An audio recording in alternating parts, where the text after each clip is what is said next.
Gracias, Javier. Efectivamente, vamos a hablar con el viceministro de Atención Integral en Salud, Julio López, quien se encuentra en los estudios de Telerama aquí en la ciudad de Quito, a propósito del coronavirus.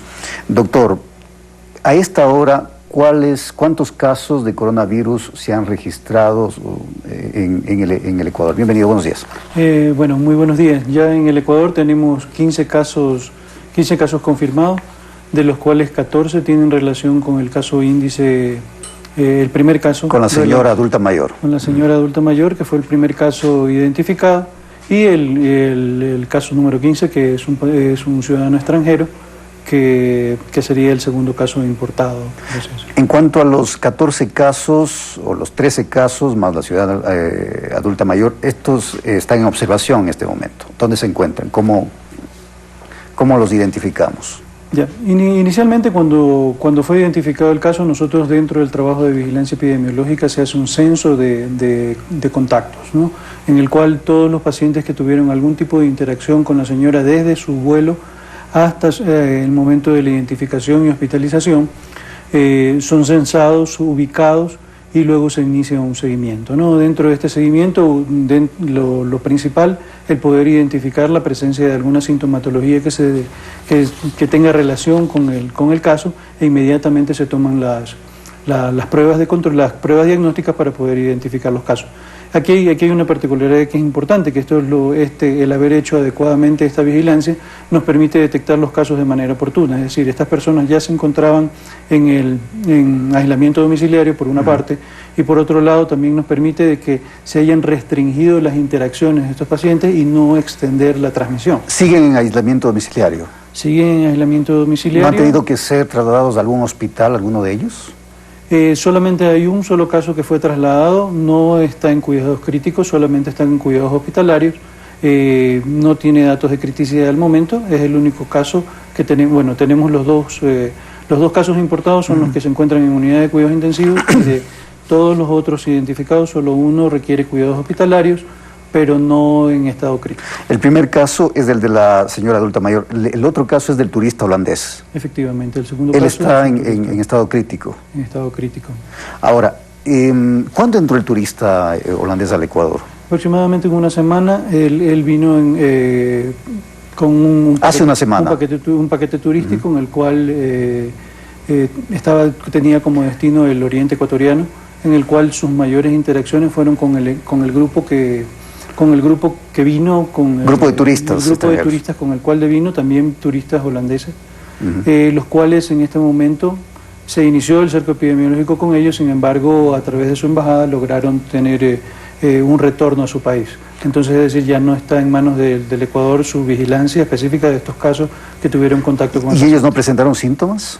No tuvieron ninguna sintomatología mientras nosotros lo observamos, sin embargo ya fueron a su país, donde seguirán con el proceso de aislamiento. Ahora, este turista holandés vino directo de Holanda, de Ámsterdam, entiendo, hacia Quito. Sí, efectivamente. ¿No se pudo detectar ahí algún tipo de sintomatología de este turista? Al momento del ingreso no presentó ninguna sintomatología, prácticamente los síntomas tuvieron al momento del ingreso 48 horas previo al ingreso. ¿Sí? Con lo cual fue asistido detectado inmediatamente, y al conocerse el nexo epidemiológico, porque venía de una ciudad en la cual se habían diagnosticado ya casos en Holanda, inmediatamente se consideró el nexo, se lo consideró como sospechoso, se tomaron las pruebas y se lo diagnosticó inmediatamente. ¿Y no se ha logrado determinar si él tuvo algún tipo de contacto adicional, es decir, no solamente con su entorno de turistas y en los lugares donde estuvo, en Sucumbíos, sino con otro tipo de personas? Dentro de este ejercicio de vigilancia, precisamente lo que hacemos es, día a día, de los que estuvo fuera de la internación desde su ingreso, se van identificando todas las interacciones, y en las interacciones se las va ubicando y se empiezan a hacer todas las notificaciones. Es parte del sistema de vigilancia. Es decir, es un proceso, no es que en el momento inmediato se realizan las notificaciones de todas las personas. En el momento... Lo que se está haciendo es una investigación en este momento de dónde estuvo el ciudadano y con quién se relacionó. Efectivamente. Y dentro de lo que se identificó es precisamente que fue la mayor interacción, o la interacción permanente fue con este grupo turístico.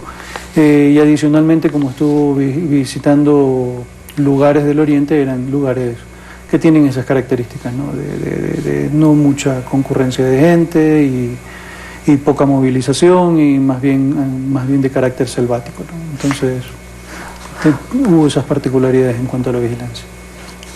¿Podríamos decir en este momento que en el país, por lo menos en este momento, el Ministerio de Salud y el gobierno tiene el control en torno a quienes ingresan, a las situaciones de ciudadanos de riesgo, a los contagiados, etcétera?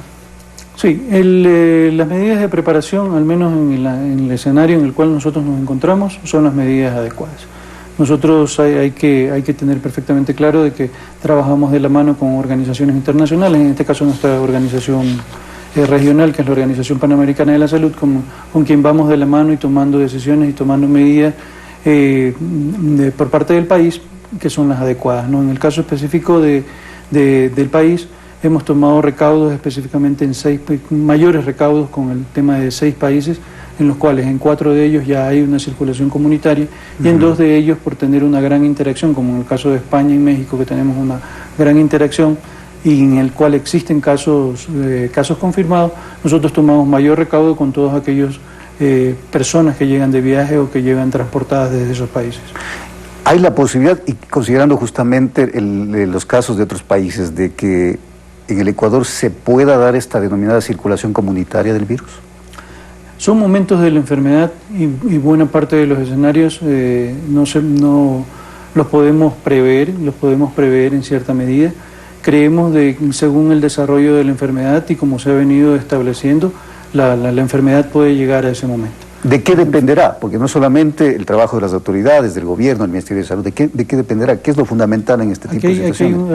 Es muy importante tu pregunta, porque si bien es cierto de que las instituciones tienen un rol importantísimo dentro de la preparación, tanto en vigilancia como en la provisión de servicios, también hay una corresponsabilidad por parte de la ciudadanía, en la cual elementos como son el tema de cuidados higiénicos, sanitarios, el hecho de su autoaislamiento, es decir, de que no asistan a su trabajo si se encuentran enfermos, en el caso de los pacientes crónicos que tengan o que tienen algún tipo de enfermedad catastrófica, que tengan un adecuado control, y hábitos de vida saludable en general, es parte de esa corresponsabilidad que también tiene que hacerse parte de la ciudadanía para protegerse y ayudarnos a protegerlo.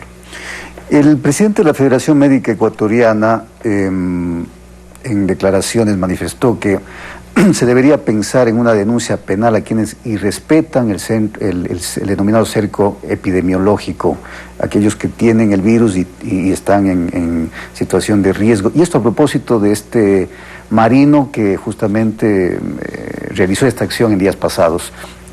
¿Cuál es su opinión sobre eso? Hay que estar completamente apegado a la ley en estos procedimientos. En el caso específico de eventos que son de salud pública de interés internacional, está contemplado en nuestra legislación diferentes medidas o diferentes acciones que nosotros podríamos recurrir en el caso de que se vulnere este tipo de actividades en los cuales podría ser una amenaza para el resto de la población. Existen las medidas legales, se podría llegar a extremos, pero evidentemente las medidas tienen que ser progresivas. Inicialmente trabajamos directamente con las familias, hacemos un control directo y hasta el momento hemos tenido una muy buena acogida por parte de los familiares, por parte de los contactos, en los cuales han colaborado con el seguimiento, con el aislamiento. Hubo esta particularidad en el muelle, pero fue inmediatamente controlada y fue controlada con la fuerza pública. Entonces, evidentemente, sí existen los recursos de toda índole, legales, inclusive la utilización de otros recursos para poder controlar y asegurar el aislamiento domiciliario. Existen en la legalidad. ¿Cómo estamos con el tema de reactivos, con el tema de los kits para diagnosticar la enfermedad?